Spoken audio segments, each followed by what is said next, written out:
Welcome, and thank you so much for joining us on this deep dive. Today's mission, well, it's custom tailored just for you. Yeah, it really is. We are looking at a stack of sources today centered around Angela Duckworth's book, Grit, The Power of Passion and Perseverance. Right, which is incredibly influential. And, because you already follow human psychology and behavioral science, we aren't going to spend our time today just repeating that old motivational poster cliche that hard work pays off. Right, you already know that. Exactly. Instead, we're going to use these sources to shortcut you to the counterintuitive, heavily researched reality of achievement. We want to uncover the hidden mathematical framework of skill acquisition. And really explore why human beings are psychologically hardwired to reject, we actively reject strivers in favor of this illusion of effortless genius. It's crazy. That's a pervasive illusion, too. We see it in classrooms, boardrooms, the athletic field. And the source material actually frames this tension beautifully with a deeply personal anecdote from the author herself. Oh, that opening story is just so telling. Growing up, the author had a father who was entirely fixated on intellect. Out of nowhere, over dinner or while reading the newspaper, he would just look at her and casually say, you're no genius. It's brutal. Right. He was constantly categorizing the world into those who were naturally brilliant and those who weren't. Oh. But fast forward a few decades, and she gets this completely unsolicited phone call. The MacArthur Fellowship. Exactly. She's awarded the MacArthur Fellowship, and for anyone unfamiliar, that is a staggeringly prestigious award that is quite literally nicknamed the Genius Grant. What's fascinating here is the sheer irony of that moment. As she notes in her reflections, the MacArthur Foundation didn't call her because she was suddenly, leagues smarter than every other psychologist in her field. Right. She won the Genius Grant because she dedicated her life to proving her father's underlying premise fundamentally wrong. Yeah, her extensive research demonstrated that what we eventually accomplish in life depends significantly more on a specific blend of passion and perseverance than on whatever innate cognitive or physical talent we happen to be born with. And to prove that, she had to look at extreme environments. Over the course of this deep dive, we're going to explore the grueling 7 weeks of military academy boot camps. The obsessive world of elite spelling bees. Pools filled with Olympic swimmers. And even the spectacular collapse of Enron. So let's start with arguably the ultimate crucible of human endurance, the United States Military Academy at West Point. Specifically, we need to look at their initial training program, famously known as Beast Barracks. To even set foot on the campus at West Point, you have to be in the absolute top tier of high school students. Like the best of the best. Oh, absolutely. Out of roughly 14,000 applicants, only 1,200 candidates make the cut. These are kids with perfect or near-perfect SATs, varsity athletic captainships. They even require a nomination from a member of Congress. Exactly. They are, on paper, flawless. But here is the statistical anomaly that drove the military crazy. Historically, 1 in 5 of these elite, highly vetted cadets drops out before graduation. Wow. And a massive percentage of those dropouts happen during the first 7 weeks of Beast Barracks. For context, Beast Barracks starts at 5 a.m., and it's just relentless physical training, marching, weapons instruction, mental hazing, all the way until lights out at 10 p.m. No weekends, no breaks. None. It is entirely engineered to find a human being's absolute breaking point. So the military obviously wanted to predict who would crack under that pressure and who would stay. So they created a metric called the whole candidate score. Okay, let's unpack this. Yeah. Because on the surface, the whole candidate score sounds incredibly comprehensive. It can buy their SAT scores, their high school class rank, and a battery of rigorous physical fitness tests. It was their ultimate mathematical representation of human potential. But the data showed it completely failed. It had zero predictive power for who would drop out of Beast Barracks. Wait, really? Zero? Zero. The cadets with the absolute highest whole candidate scores were quitting at the exact same rate as the ones who barely scraped in. That's wild. So why did it fail? The reason it failed is crucial to our understanding of achievement. The whole candidate score measured peak capacity under normal, low-stress conditions. Right, like taking an SAT in a quiet gymnasium. Exactly. Or running a mile on a fresh Saturday morning. That measures your ceiling. It does not measure your psychological floor when you are sleep-deprived, being yelled at by a superior officer, and pushed beyond your physical limits for weeks on end. I mean, they even tried psychological tests back in the 1950s, right? Yeah, they gave cadets these visual tests, Yeah. asking them to look at pictures and visualize themselves doing noble deeds, hoping to measure their inner heroism. Uh, That failed completely too. Okay, I have to push back a little here, though, on behalf of anyone listening who might be naturally skeptical of new psychological buzzwords. The military eventually brings in psychologist Mike Matthews and the author, and they develop the grit scale. And they define grit as a combination of passion and perseverance. But isn't grit just the big five personality trait of conscientiousness wrapped in a shiny new marketable package? Why is this a breakthrough? It's a very fair critique, and it's one the psychological community raised as well. Conscientiousness is about being careful, organized, and diligent. Mm-hmm. You can be a highly conscientious person who always pays your bills on time and keeps a tidy inbox. Sure. But the grit scale measures something much more specific. Half of the scale measures perseverance, the ability to bounce back from failure. Okay. But the other half measures passion, which in this context means holding on to a singular long-term goal over years or decades. You can be conscientious without being obsessed with a singular long-term pursuit.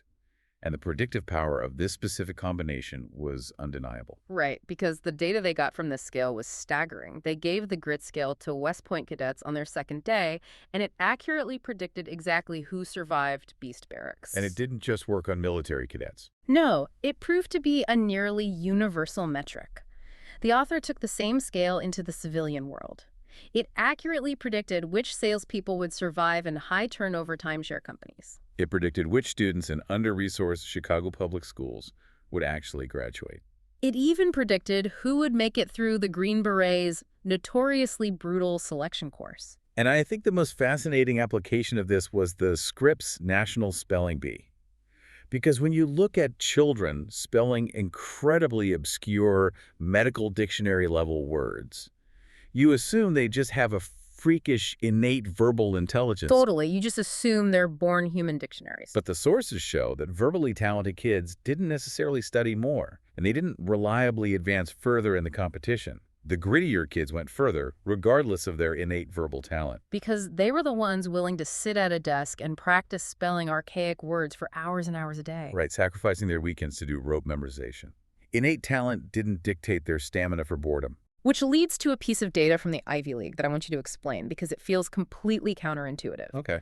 When they looked at Ivy League undergrads, they found that SAT scores and grit were actually inversely correlated. How does that make any sense? It makes perfect sense when you consider the developmental muscle of failure. The muscle of failure. Yeah. If you are naturally brilliant, math and reading come easily to you in elementary and middle school. You get A's without studying. You never hit a wall. So you never have to try. Therefore, you never have to develop the psychological muscle of perseverance. So when these students finally reach the Ivy League and encounter truly difficult material for the first time, they crumble. Wow. The students with slightly lower SAT scores had been fighting for their grades for years. Their grit muscle was fully developed. So if we know this, if the data clearly shows that perseverance and stamina outpace early potential, why do we still culturally worship the idea of the natural? It's a deep bias. The author herself experienced this when she left a high-paying job as a McKinsey consultant to teach 7th grade math. She fully expected her quick studies to outpace everyone else. She did, and it really highlights that deeply ingrained human bias. She had a student named David Luong. David was not a natural. He started in her regular math track, he was quiet, and he regularly got D's on his exams. But David did something the naturals didn't do. Exactly. He came in during his lunch break, he asked for help, he forensically analyzed his mistakes. Eventually, he asked for harder assignments, moved to the advanced track, aced AP Calculus, and eventually earned a PhD in aerospace engineering. The kid who struggled with basic middle school math is quite literally a rocket scientist today. David's trajectory proves that aptitude is not destiny. But here is the friction. If you ask people on the street or survey them, Americans overwhelmingly say they value hard work.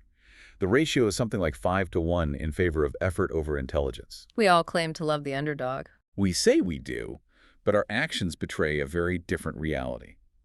A researcher named Chia-Yung Tae decided to test this discrepancy. She uncovered what she coined the naturalness bias. How did she test it? In one study, she gathered professional musicians and had them listen to 2 identical audio recordings of a piano performance. She told them one performance was by a natural who who just had an innate gift, and the other was by a striver who worked tirelessly for years to achieve that level of play. Even though it's the exact same audio file. Exactly. The experts consistently rated the natural as more talented, more likely to succeed, and more hireable. And she didn't stop at music. She took this to the business world. Right, the entrepreneur study. Yes, she presented identical business proposals to investors. The investors strongly preferred to back the natural entrepreneur over the striver. When Say quantified the bias, it was shocking. What were the numbers? In order for the striver entrepreneur to be viewed as equal to the natural, the striver needed 4 additional years of leadership experience and $40,000 more in startup capital. We impose a massive penalty on people who have to work hard for their skills. We actively penalize effort. That is deeply unsettling. Why on earth are our brains wired to do that? The sources point to the work of sociologist Dan Chambliss and the philosopher Nietzsche to explain this defense mechanism. Chambliss spent years studying elite Olympic-level swimmers.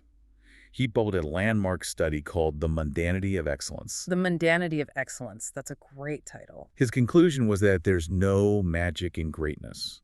Superlative performance is just a confluence of dozens of small, boring, mundane skills. How you cup your hand in the water, how you breathe, how you kick-drilled into habit over thousands of hours. But nobody wants to watch thousands of hours of someone cupping their hand in a pool. Precisely.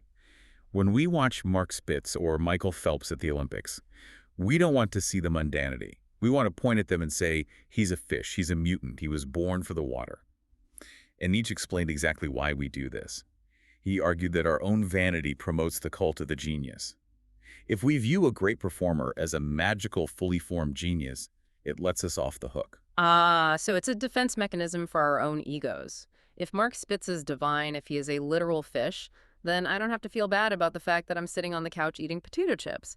There's no point in me trying to compete with a god. Exactly. If genius is magic, it excuses our own lack of effort. But this isn't just a quirky individual coping mechanism. When this naturalness bias scales up to the corporate level, it becomes catastrophic. Which brings us back to McKinsey, the consulting firm where the author used to work. They published a famous, heavily influential report called The War for Talent. They essentially instructed corporate America that the ultimate key to market dominance was to aggressively hire the A players, the pure innate intellects, fast-track them to the top, and purge the rest. And the company that embraced this philosophy more aggressively than anyone else was Enron. Enron, the poster child for corporate disaster. Right. Their CEO was a former McKinsey consultant, and he built a culture entirely around the naturalness bias. He instituted a performance review system called rank and yank. The mechanics of rank and yank are a perfect study in toxic incentives. Every single year, managers had to grade their employees on a curve. Regardless of how well the department was doing as a whole, the bottom 15% of the workforce was summarily fired. You were forced to constantly prove you were smarter, faster, and more brilliant than the person sitting at the desk next to you. It created an environment of utter paranoia. Instead of fostering grit, collaboration, or long-term growth, it rewarded short-term deception.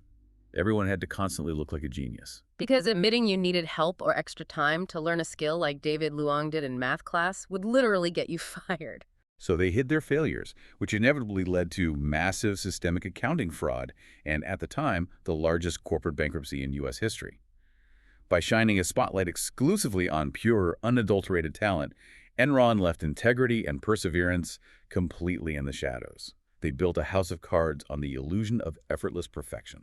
Okay, so we've established that the naturalness bias is real, and worshiping talent alone is a recipe for personal stagnation and corporate disaster. But we can't pretend talent doesn't exist. So how exactly does effort interact with talent? Well, the author actually got called out on this by her own graduate advisor, the legendary psychologist Marty Seligman.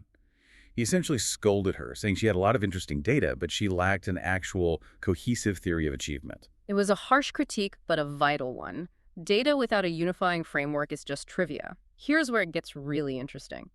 She went back to the drawing board and eventually developed 2 interconnected equations to explain the exact math of how we get from raw potential to actual achievement. Read the formula. The first equation is talent times effort equals skill. The second equation is skill times effort equals achievement. The profound insight embedded in those 2 simple equations is that effort factors into the math twice. Twice. Think about what talent actually is. Talent simply dictates how quickly your skills improve when you invest effort.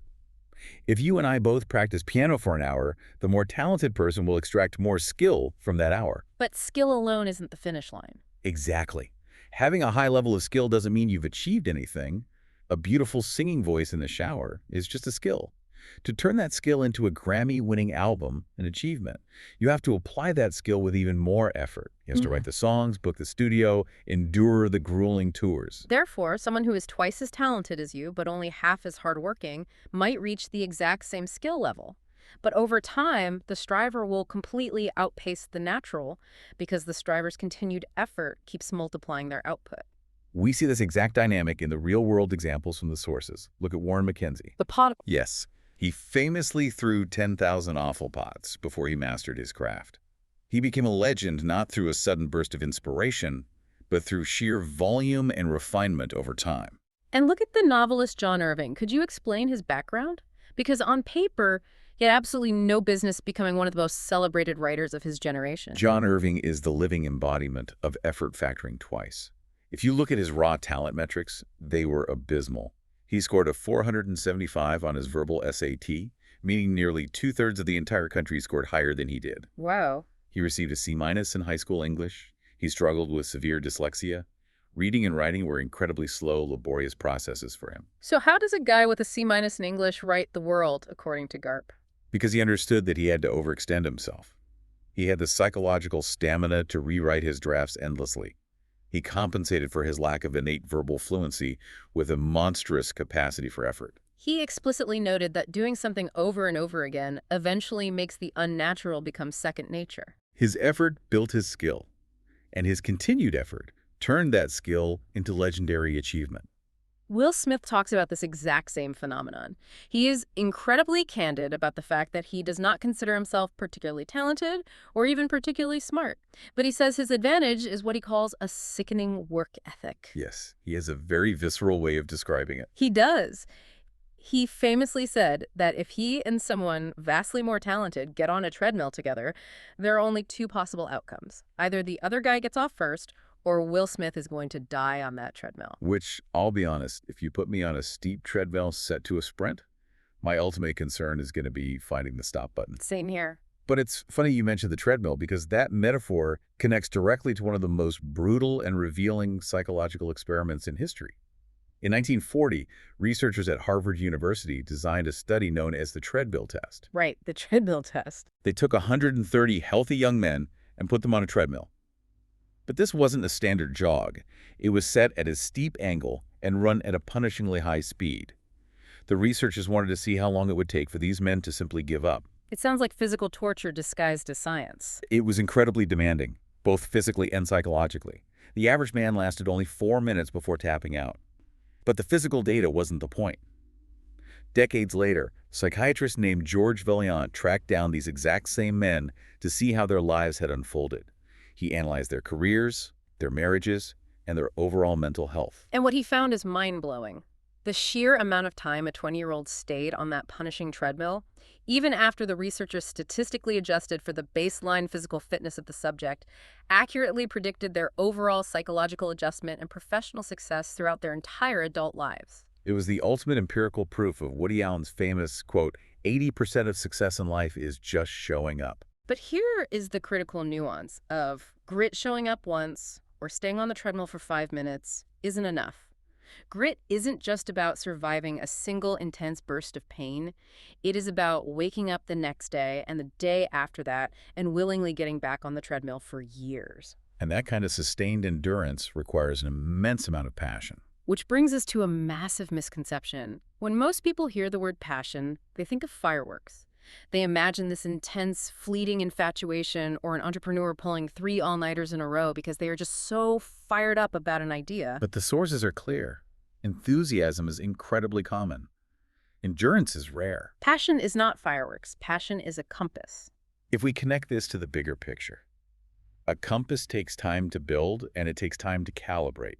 You don't just wake up one day with a fully formed, lifelong passion. Exactly. Look at the journalist Jeffrey Gettleman. He is a Pulitzer Prize winner, the East Africa bureau chief for the New York Times, the pinnacle of his field.